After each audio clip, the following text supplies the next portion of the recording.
Камбаркан деген мелгенчи болгон экен. Кыргыздар ал убакта аңчылык менен күн көрүшкөн. Камбаркан бүт айылды аңчылык менен багып элдердин батасын алган азамат болчу.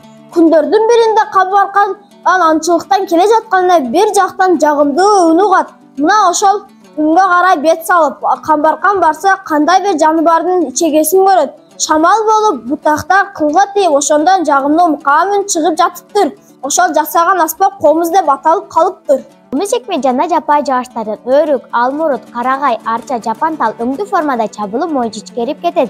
Жалбырактар көпүлгөн жана мөмөсү бурушкан өрүктүн жыгачы сомдолуп суга кайнатылып, кышталып чабылган. Комуз бек жана добуштуу болот.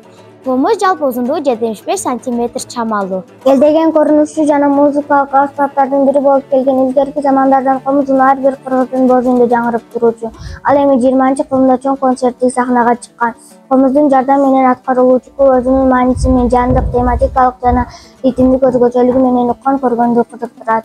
Бул комуз кулунан чыккан кереметтүү изилдөөчүлөргө да абдан кызык.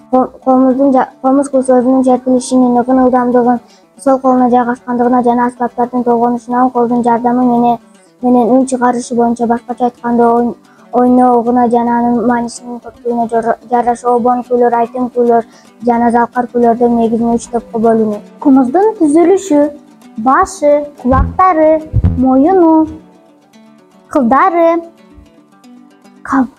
капкагы, көзөнөк, чарасы, тепке, кутун.